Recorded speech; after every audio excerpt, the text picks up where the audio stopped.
வராகித்தாயின் சக்தி வாய்ந்த சத்திய வாக்கை தருவதற்காக உன் வாசல் வந்திருக்கிறேன். என் அன்பு குழந்தையே, நாளை உன் இல்லத்திற்கு வருவேன். என்னை நீ அழைப்பாயா? உனக்கான மங்கள வாக்கு ஒன்றையும் கூறவுள்ளேன். மனதார என்னை ஒரு நிமிடம் அழை. மறுகணமே நான் உன் கண்முன் தோன்றுவேன். நான் என்ன செய்தேன்? ஏன் என் வாழ்வில் மட்டும் இவ்வளவு வலி? ஏன் எல்லோரும் என்னை வந்து காயப்படுத்துகிறார்கள் என்று புலம்புகிறாய்?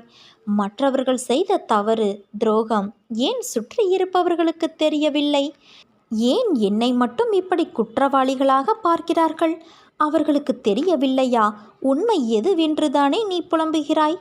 ஆனால் அவர்களுக்கோ அதை அனுபவித்துதான் புரிந்து கொள்ள வேண்டும் என்பது விதி. மற்றவர்களுக்காக யோசி, உதவி செய். மற்றவர்கள் கஷ்டத்தை நினைத்து வருந்து. மற்றவர் வழிக்காக பிரார்த்தனை செய். ஆனால் உன் வாழ்க்கை என்னும் மூச்சை உனக்காக சுவாசி. அதில் ஒருவர் மட்டுமே உயிர் வாழ முடியும். அந்த மூச்சை நீ மட்டும்தான் சுவாசிக்க முடியும். நான் சொல்வதை உன்னால் புரிந்து கொள்ள முடிகிறதா? நீ வைரம்.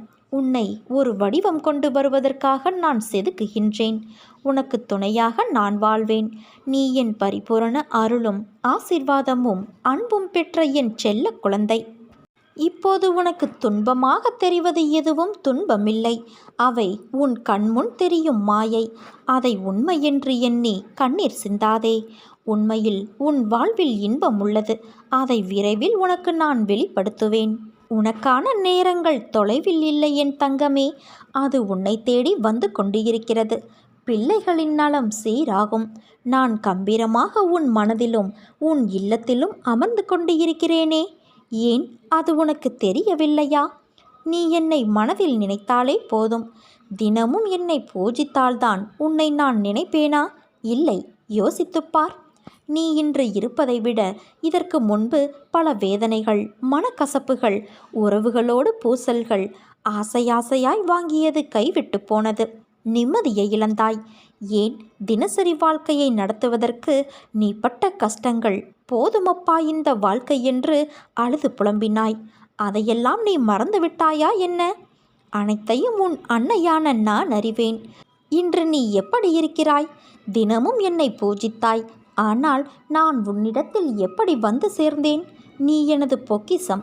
நீங்கள் அனைவரும் இந்த அன்னையின் குழந்தைகள். எனது அனுமதியின்றி எவரும் உன்னை தொட முடியாது. இனி நீ நினைத்த வாழ்க்கை உனக்கு கிடைக்கும் என் குழந்தையே.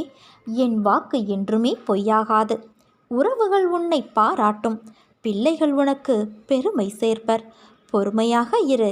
நான் எனது அதிசயத்தை நிகழ்த்தப் போகிறேன் என் குழந்தையே. அனைத்தையும் உனக்கு நான் ஜெயமாக்குவேன். உன்னோடு உன் அன்னையான நான் இருக்கின்றேன்.